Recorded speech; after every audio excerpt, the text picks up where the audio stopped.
Hey, deserving listeners, Love is Blind. My name is Dr. Kirk Honda. I'm a therapist and a professor. If you are a cast member of this show or any of the shows that I watch, keep in mind that I am just talking about the edit, and I'm also just using it as a jumping off point. This is not a replacement for in-person assessment or clinical treatment, so that seems pretty obvious, but I never know where people are coming from, so be reminded of that, and let's watch. Okay. Are you going to sit there with your sunglasses on inside? You left at 10:45, and we're out till 5-something in the fucking morning. All right, so that seemed to be edited in a wonky way. Seemed to be kind of a time jump there, but clearly there was some tension. He's sitting there with his sunglasses on inside, and then she sits down, says, "You're going to be with your sunglasses on." And he seemed to be trying to stonewall or something, and then she says, "You're out how?" You left at 10:45, and we're out till 5-something in the fucking morning. Okay, so he's agreeing. You left at 10:45, and you came home at 5 in the morning. Okay.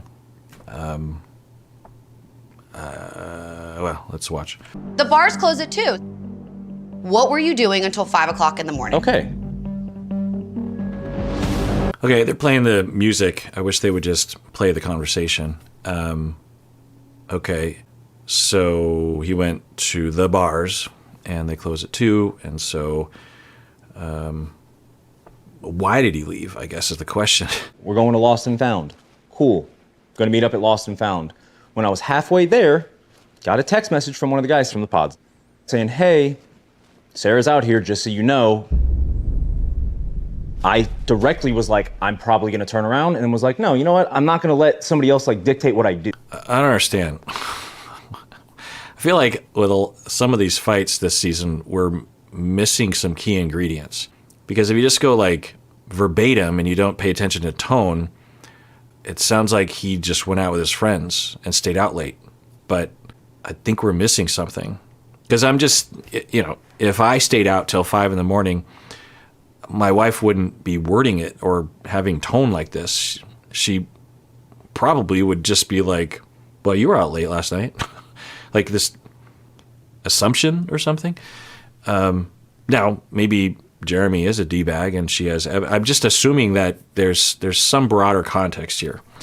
And maybe they'll get to it. But so he's saying, but there's also this detail about she's here. And then, let's rewind. Sarah's out here, just so you know.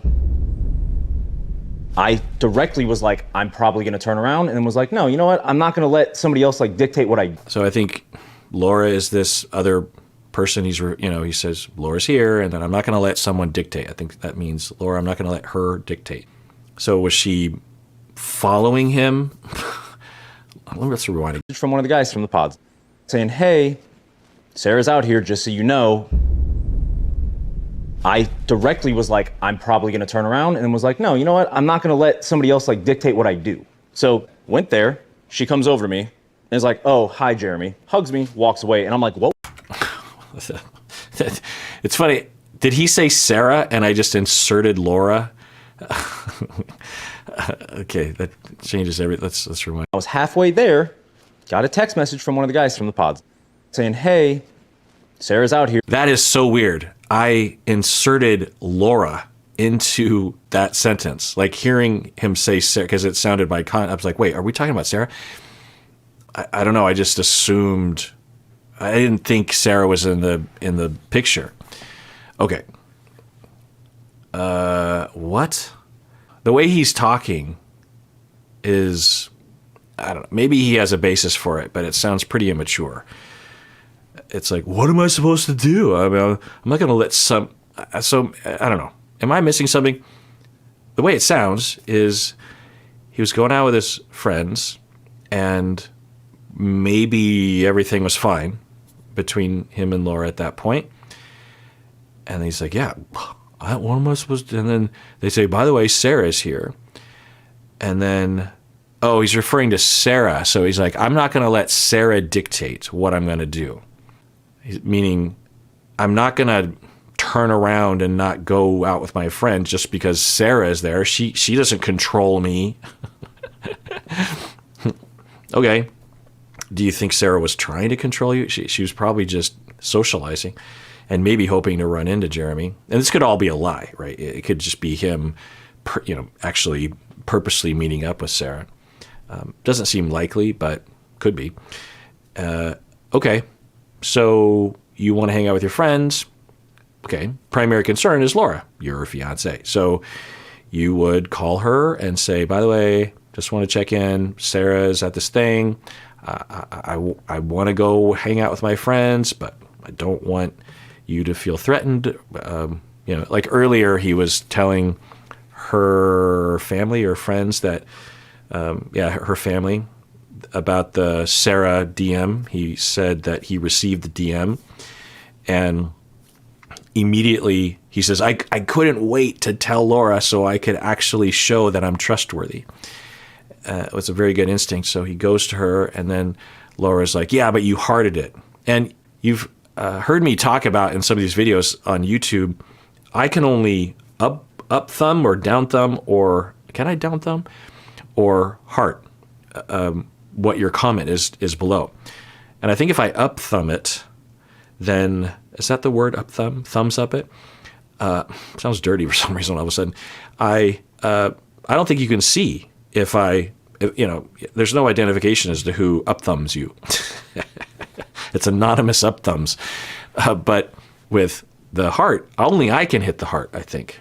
Or only channel owners can hit the heart. So it highlights it. So I heart it, meaning that hearts don't mean lovey, especially if he planned immediately to show her. And then he's like, no, I was just acknowledging that she sent it. Okay, well, I know enough about Instagram that there's a whole variety of emojis that you can use to reply. I think the default is heart, which is weird to me. I don't. It's weird. That's like the easiest one. It feels like the default should be a thumbs up. I'd much rather get an up thumb than a heart. So it sounded viable that he was like, no, I just double tapped it and that says I hear you. Anyway, so if he was so considerate of Laura's feelings, and plus it's just colossally stupid because if he's with a bunch of other people and Sarah's there and he's heading there, I don't know. Let's hear what he says. Just so you know, I directly was like, I'm probably going to turn around, and was like, no, you know what? I'm not going to let somebody else dictate what I do. So went there. She comes over to me and is like, oh, hi, Jeramey. Hugs me, walks away. And I'm like, what was that? And then I come to find out that she's upset about a lot of things. So. Okay. I was hoping that he would say, and that's when I called you, remember? But he didn't. Why would you not? But yeah, it looks like those pillows are made by the same designer. I wonder if Kinetic or Netflix started their own pillow art I don't know that. Anyway. And then she walks over, hugs, walks away. Apparently she's upset at him. He's going, what's going on? And going off that description, it sounds, I don't know, middle school comes to mind, as it sometimes does on this show. And I don't know. But I guess we'll have, maybe we'll never find out what Sarah was doing or what she's upset about, or I don't know. In her message to him. Now, maybe she was triggered. She's just like, oh my God, there he is. I've normally been holding it together, but now it's like starting to hurt, and so I'm going to hug him, but I'm still angry at him because he totally dumped me. Okay. But dude, text your fiance, call her. It's not hard to do. Or don't hang out with Sarah when Laura's not there. I don't understand. Because if he's trying to, well, I wonder what. So it could be a passive aggression, like he wants to get back at Laura for something, and he knows this will hurt her, and he's not even aware of the passive aggression, which is often the case, meaning that he has hostility and anger, but he expresses it even hidden to himself. I don't know, it's a long shot. Or he just doesn't think about Laura when she's not around, or which I think is maybe more likely, but I don't have anything to base this on. Just, I think for anybody in that situation, it would be more likely that he's thinking, well, I really want to hang out with my friends. I was really intending on that. And, okay, Sarah's going to be there. So, I don't know, whatever. And I also don't want to call Laura because she'll probably say I shouldn't go, or it'll start to freak her out. And I want to avoid that right now, so I'm just not going to do that. It's not a good idea, by the way, of course. And maybe, maybe Sarah will pump my ego a little bit, and I'll feel wanted. and I could see that, but I don't know. Not drag things out and make it worse. I was like, do I need to have a conversation with her? Oh my gosh. So yeah, we hung back and we talked about things. You hung back with Sarah Ann and was talking till... Oh. Wow. Even if this is true, meaning he didn't get together with her and there was no intention from him to get together with her. Okay.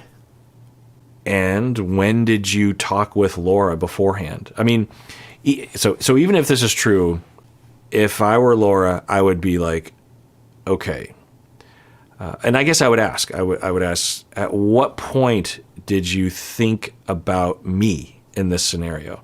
And I'm not saying that you were not supposed to do any of this, because if I believe you, it's not on paper horrible. You were talking to her, and, well, I guess let me ask you, why were you talking to her? And it's possible that, at least in his narrative, and it's possible true, that he feels bad and he wants to answer her questions and let her down easy. I talk about that. Breaking up often does require multiple conversations. But even in the best case scenario, which we would not be confident in, at the very least, at no point in that situation did he think, I wonder how Laura is going to feel. I wonder how she's feeling right now that it's 3:30 in the morning and I'm not home. I wonder how she's feeling, and what can I do to take care of her?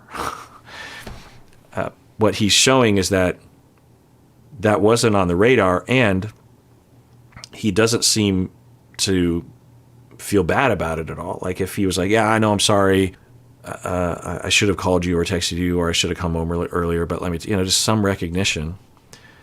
Or they had a big fight beforehand. Like, why was he leaving at 10:45? I mean, when I was younger, I would leave around that time too, go out with friends and stuff.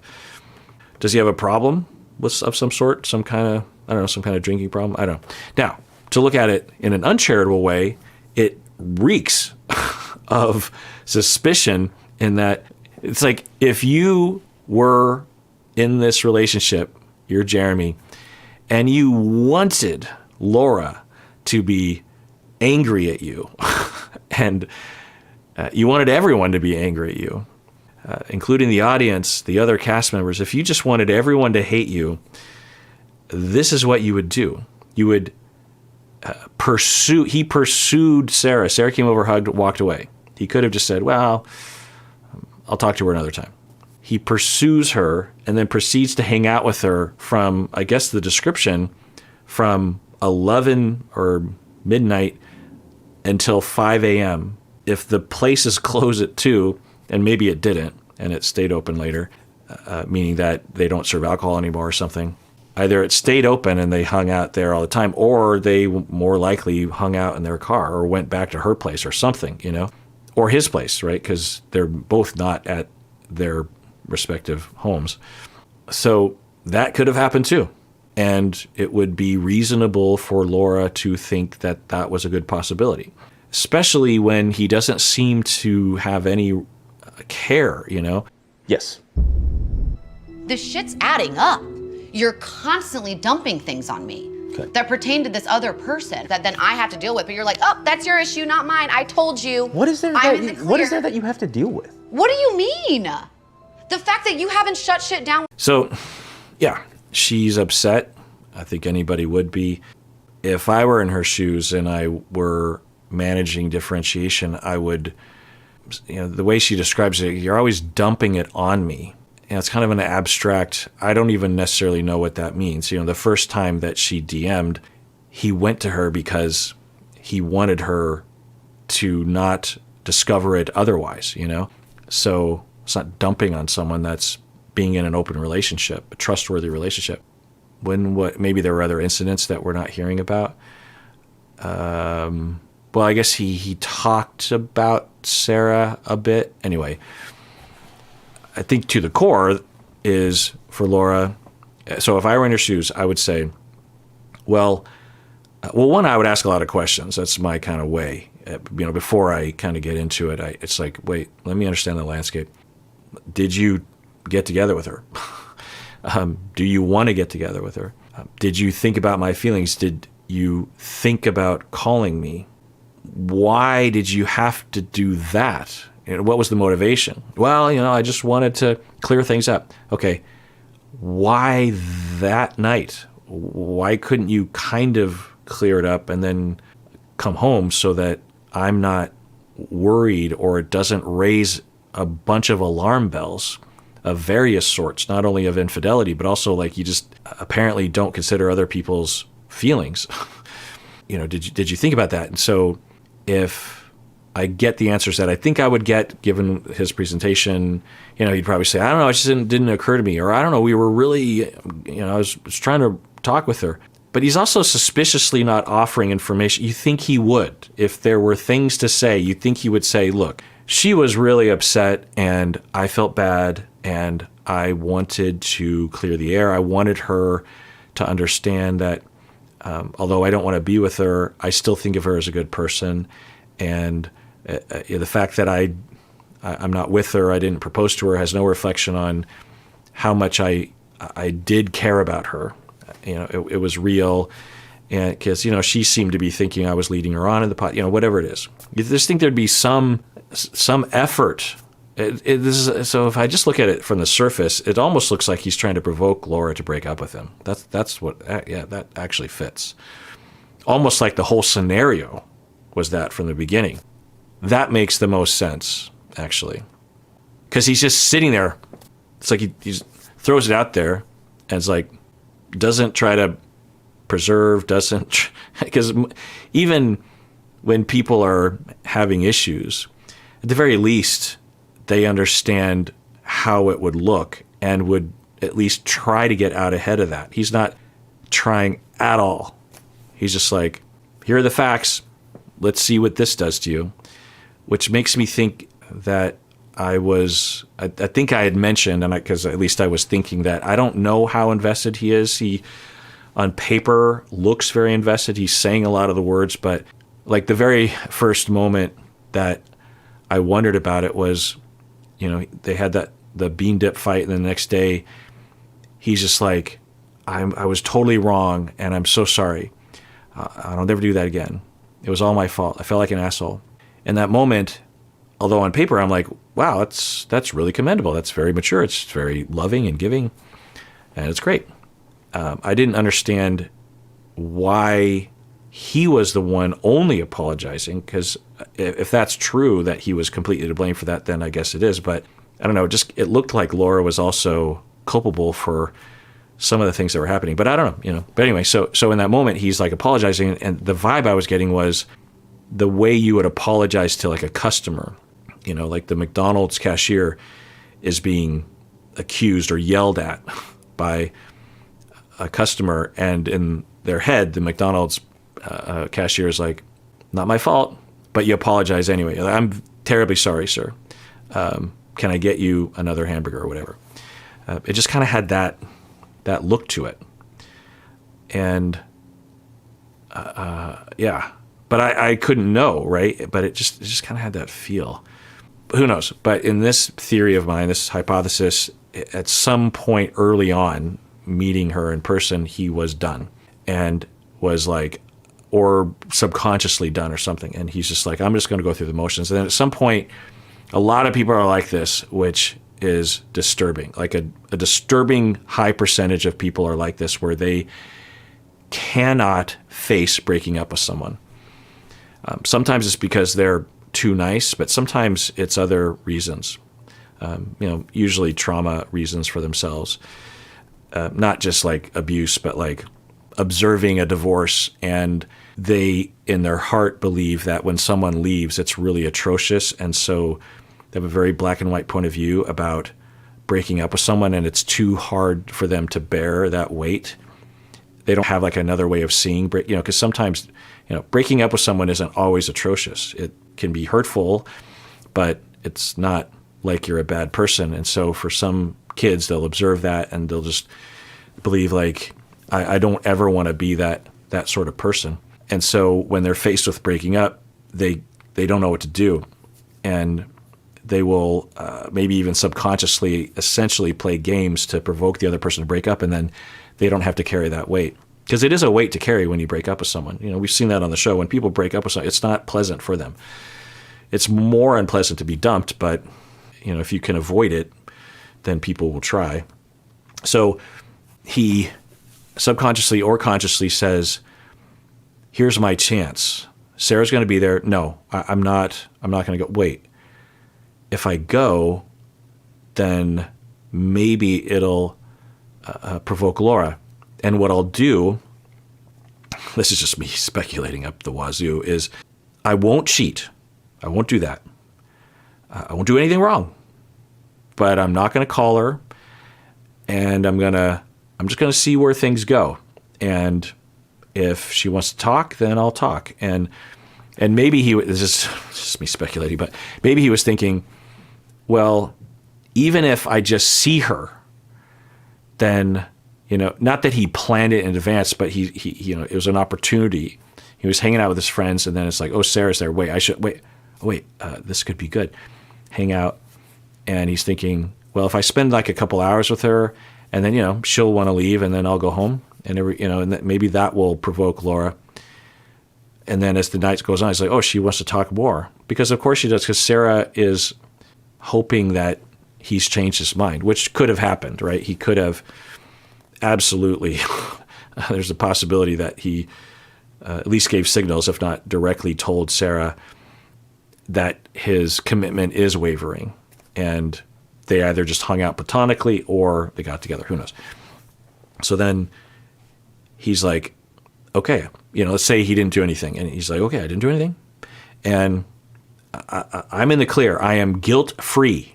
I didn't do anything wrong, which from a certain angle is kind of true, but not entirely, right? So he sits down and he's like, so don't try to salvage the situation. Resist the urge to placate or apologize or reassure or something.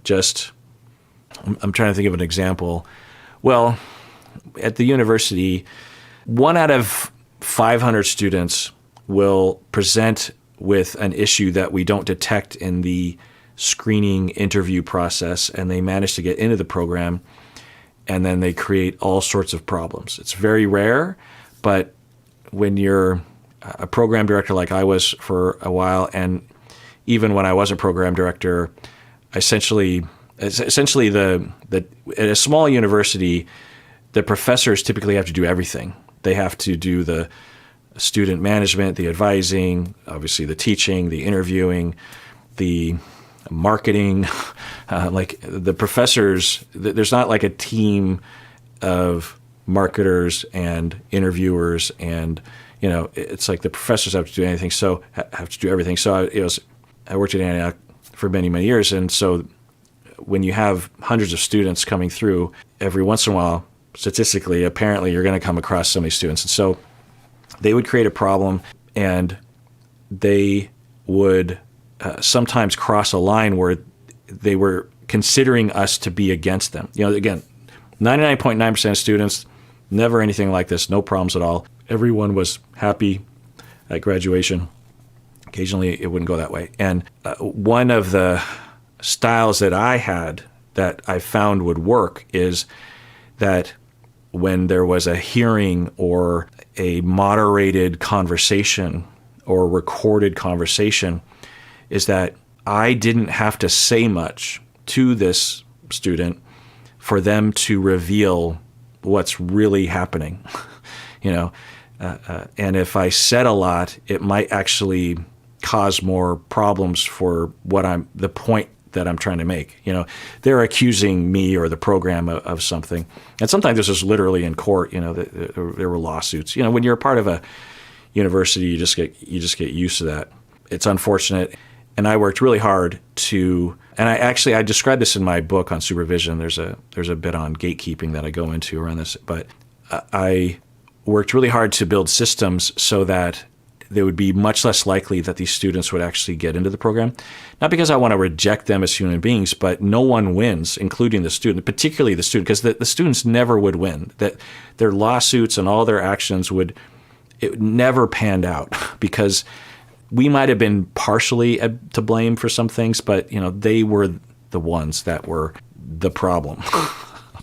It's just anecdotal experience. I'm sure there are times when the university is to blame, but anyway, so the student would be, say we're in this meeting, and my approach would be to answer the questions or to be cordial and to try to work it out. But if it was a matter of scrutiny, I knew that eventually they would step into that place and they would actually reveal that they were to blame. I'll just say that.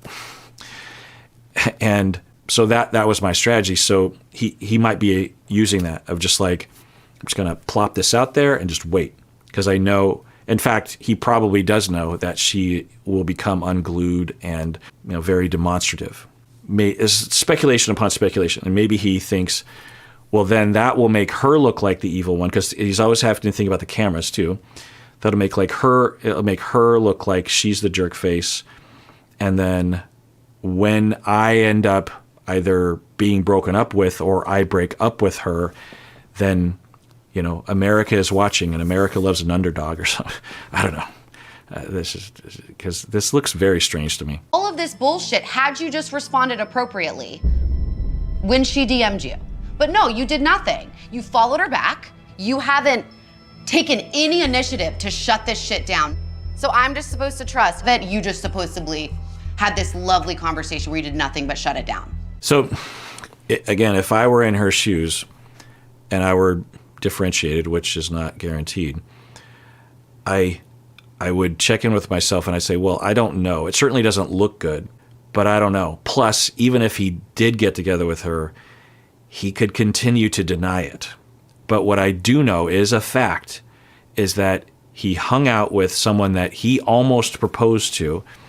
He hung out with someone that is trying to get with him. We heard that from her. She told me that. No, she told him that, right? In that DM. Hey, if you ever a little on the fence, I'm here. I know that you did that. And at no point did you consider my feelings. You might have cheated as well. I don't know.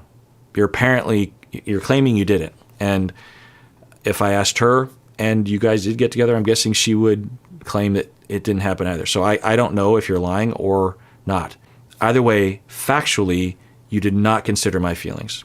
You did not come home. You did not call me. You didn't make sure that other people were around. Like you just didn't care. And or you also cheated. So I don't know what to do about that. Cross? I'll say right now, I don't fucking believe you. You must have left the door at least a little bit cracked open for her to think it was even remotely appropriate to reach out to you. Maybe it's that you're not capable of severing the limb and cutting things off.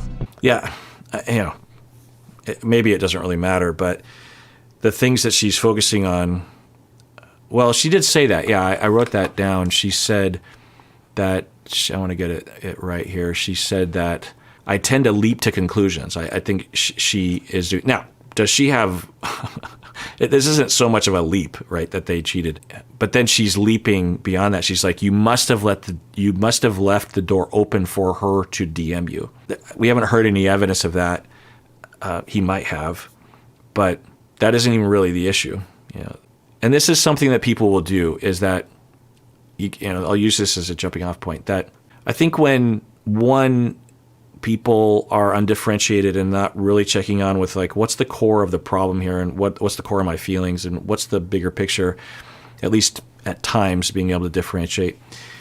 And also I think when people don't believe that other people can be trustworthy, if they have a track record of disloyalty or infidelity particularly, then when push comes to shove, they don't really think it's possible that left to their own devices, a partner will not cheat or be disloyal.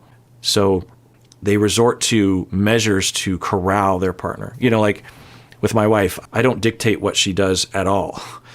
Why can I do that and trust her? Well, because I have a track record with her. I also had an upbringing that taught me that, generally speaking, people are trustworthy, and that I'm a good enough, lovable person for the most part that people won't have incentive necessarily to leave. They don't want to jeopardize their relationship with me if they tell me that is true. So if I don't believe that, then there's this tendency to control and dominate, or at the very least, like, focus on that. Because she's focusing on, you must have let the door open. If you hadn't leave the door open, then no, maybe she is actually in my camp. I'm just realizing, because I'm sort of saying I wouldn't be in this space, but maybe I don't know where she's coming from exactly, but I might actually be. I might, in my head, I might be, and maybe this is what she's doing. That I might be like, this is a part of because so the rational thing to do, I think, is to try to figure out, okay, here's the data. I don't know if he's cheated, but can I point to evidence that he doesn't really love me, or he's not trustworthy in general? I don't know if he cheated. Maybe I'll never know, but there's enough here that I can look to facts that will tell me enough signs that I need to protect myself or break up with him or something. And so maybe that's what she's like, you must have left the door open. But, anyway, I don't blame her. This is a difficult situation. The thing that happened, his attitude. Now, they're clearly cutting out things. I think they're cutting out a fair amount of what he was saying, so it's hard to know. But the way it looks is that he's pretty callous about it.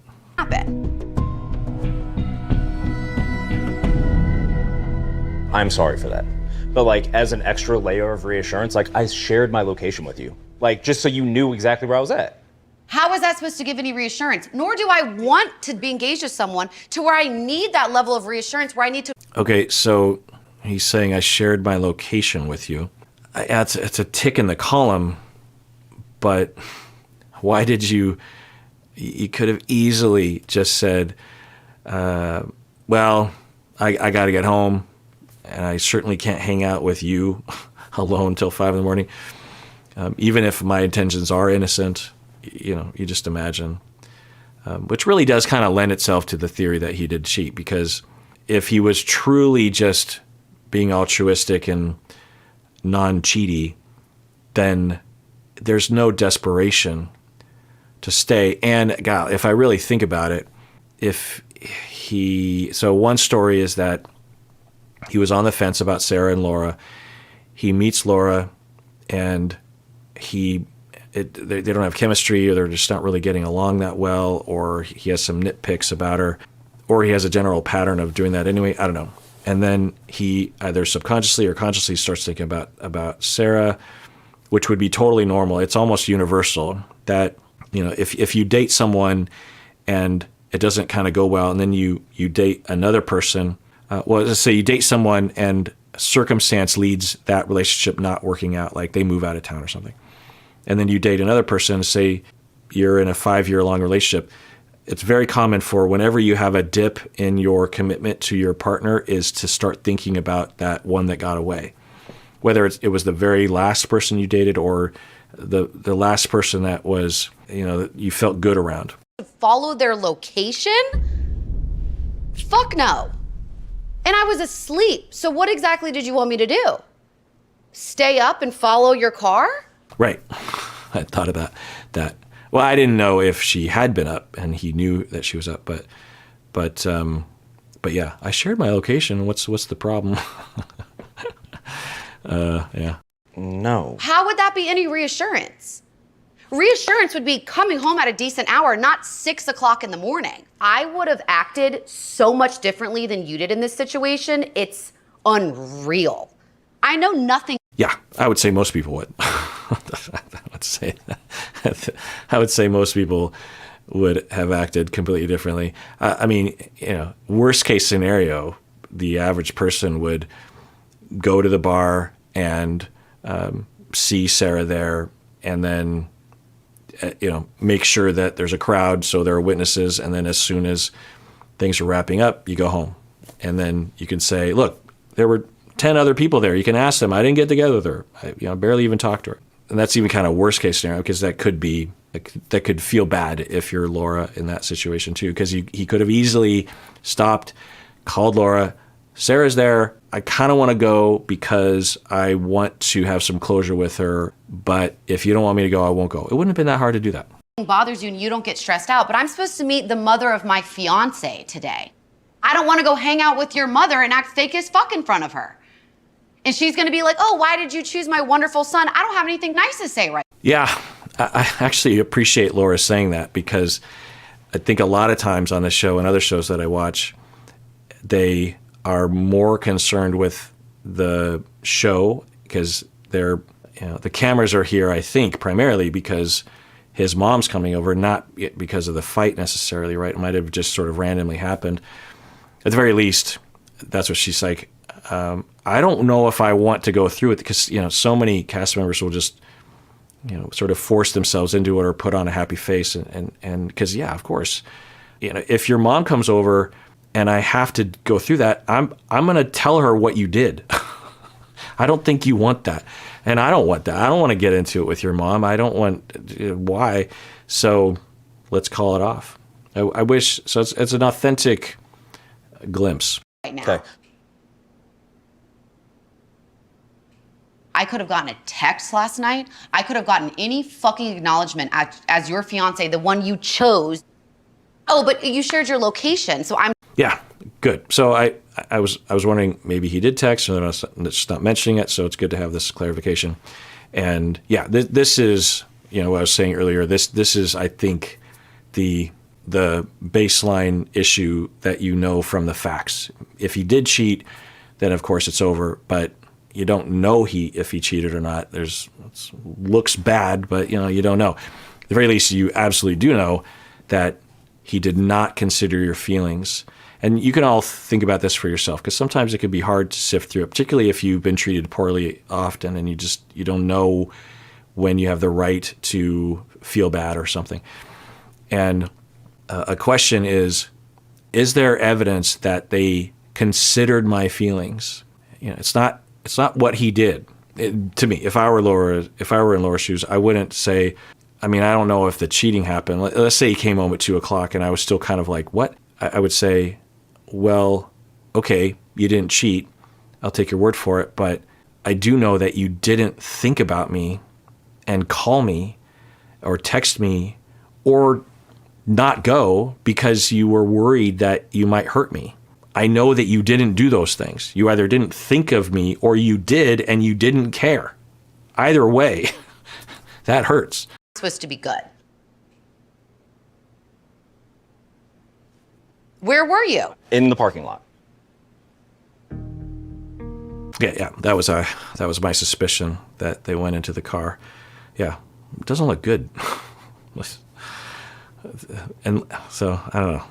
Either he's oblivious or he's trying to provoke her, or he just followed his nose and eventually it led to Sarah's face. And the next day he's like, oh shit, I don't know what to do. I'll just make excuses and that'll be that. It is actually kind of notable. I don't think he's actually said that he didn't get together with her. It's just sort of implied by the fact he hasn't said that, right? I don't know. This is a long shot, but it's possible that he did get together with her. And in this moment, he's like, I haven't lied. She didn't ask. People will play those games. They'll say, well, you didn't ask the specific question if I had sex with her. So I didn't lie. You're just hanging out in the parking lot at Lost and Found till 5 something in the morning. I'm not denying anything. You're denying leaving the bar. I don't want to talk about that right this second. You don't want to talk about it this. What are they referring to? What's happening? Leaving the bar. What are they talking about? When you went to the car or what? Admit that you lied then. I'm not going to lie to you about it. You weren't at the parking lot of Lost and Found. So, okay. Oh. Did her place? Don't share your fucking location if That's you don't want me bullshit. to check it at 5 a.m. That's bullshit. Great. I parked, there's Lost and Found, then there's an alley that cuts back there. You weren't even in South End. You were north of Uptown, which is where Sarah Ann lives. Yeah. Well, and even what he said, it's like we were in the parking lot, and then he's like, "Well, I was in an alley." Well, it's not a parking lot, and it certainly doesn't lend itself to not cheating. Two friends who, and one wants to get together with the other one. They don't typically at 3:30 in the morning park in an alleyway without something on their mind. We keep playing with fire. I literally knew. I knew when I woke up at 5 a.m. this morning. I was like, I would fucking bet my bottom dollar that you were with Sarah Ann. Yeah, and this certainly doesn't help Laura's reasons for, as she put it, leaping to conclusions too often. In our next relationship, it's just gonna make it worse, right? And it's really notable that he's doing nothing to preserve the relationship. He is exhibiting no warmth. He is not trying to explain. He's not trying to convince her of anything. He's certainly not he sort of apologized, but not really. So I think that says it all right there. Because even if he didn't cheat, just any rational person would just be like, yeah, I'm so sorry, but I didn't cheat. Just a little bit of effort, and it's almost like negative effort from him. Like I said, I don't know, but it has the look of I'm gonna drop this atomic bomb, and then I'm just gonna sit back and wait, and she'll break up with me, or in his mind, she'll make a fool out of herself, and then I can break up with her. I'm just gonna sit here and observe. It's pretty cold. Pretty cold. I don't have anything else to say. Yeah, we keep playing with fire. What is up with dudes and their phones this season? Is it? I don't know why I keep bringing it back to Charlotte. Of course it's not, but or maybe I'm just noticing it. I don't know. It's icky. Yeah, ick on so many levels. Even if he didn't cheat, ick. I want out. Right, certainly has that look that both of them are done. So that was that.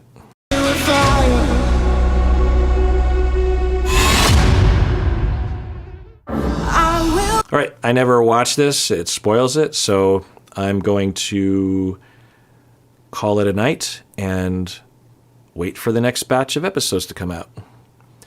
And everyone, please, don't ever do that, what he did, and take care of yourself, because you deserve it. You really, really do.